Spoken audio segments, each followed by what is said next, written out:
Namaste children, myself Vishwanath. Welcome back to English. Today I am going to start the first lesson in supplementary reading.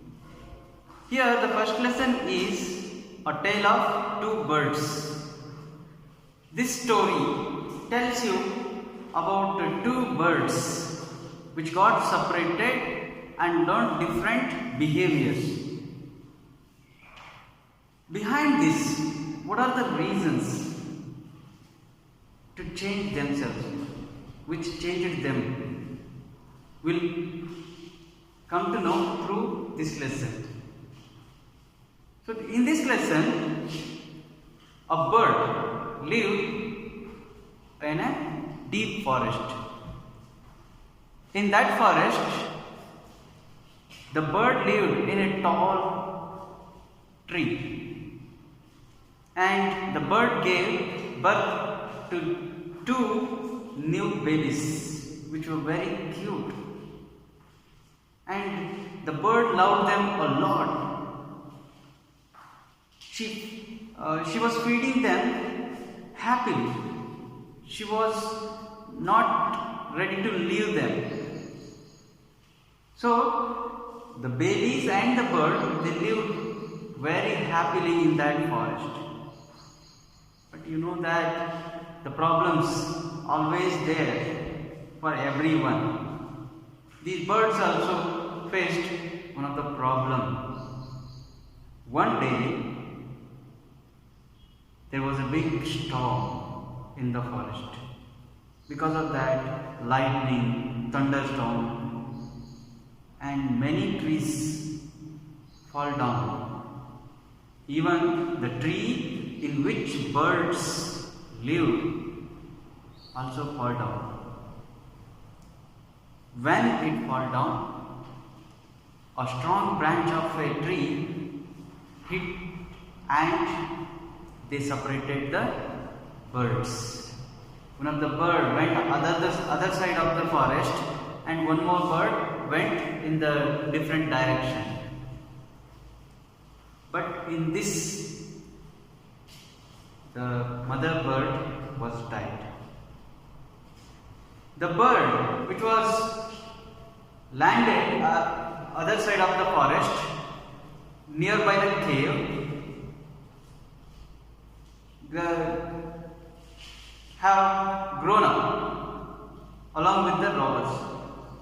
And one of the other birds that landed near the ashram where rishis were lived, also grown up. They both young birds now. These young birds, they got birth from the same mother, but they are growing in different places. Because of that, they got changes. What changes? Let us see. What happened one day? The king of the country. You know that kings are having the habit of hunting animals in the forest. So this king also, one day he went to the forest to hunt animals. There he saw a deer. The deer ran away when the deer saw the king. The king also, he followed. He chased the deer. He went deep into the forest. But he could not find the deer in the forest. And he lost his way because he just chased. He did not mind about the way in which he was going. So he did not find the way how to come back to his first place and join his team. And he roamed inside the forest. He roamed and roamed. He got tired. Then he wanted some rest. There he stopped his horse and sat under a tree to take some rest.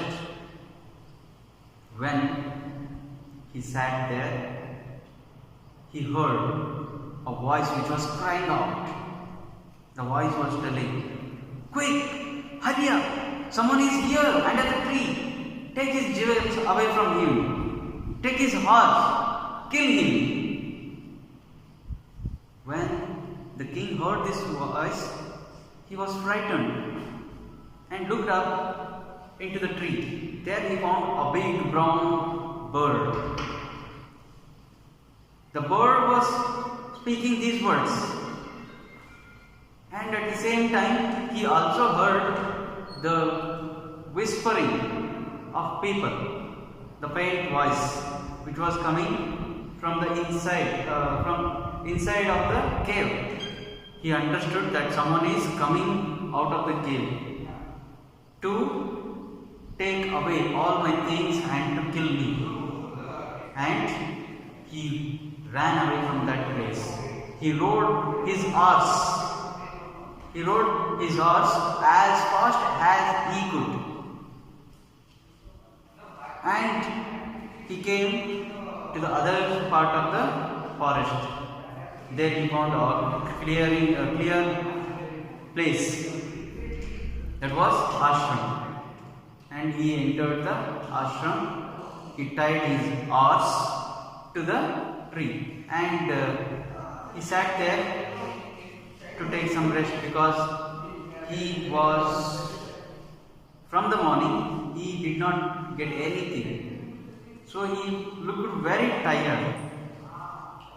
When he sat under the tree, again he heard a gentle voice. He heard a voice there also and here also, but the voice which he heard here in the ashram was very gentle, very smooth. The voice was telling, "Welcome you, sir. Please take some rest here. Go inside the ashram. Drink some cold water and make yourself comfortable."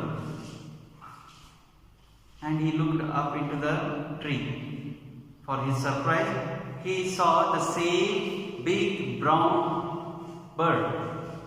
And he started talking himself. "I think this is the same bird which I saw there." He was talking himself aloud. The bird heard his voice and told him, "Yes, sir, you are right. He is my brother.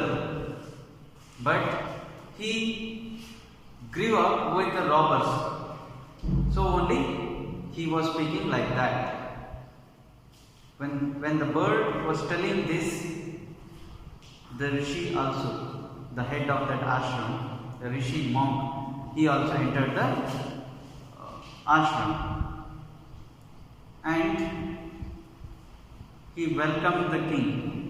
He also requested him to take some rest in the ashram, have some fruits, drink some cold water. But the king was amazed. He was wondered about the birds, and he asked the rishi. The rishi said that one's company makes the character of one's.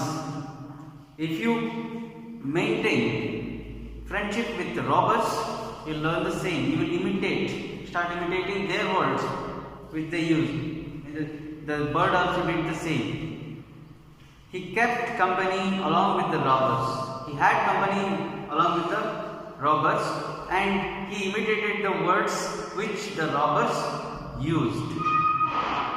But the other bird who lived with us heard the gentle words which we speak.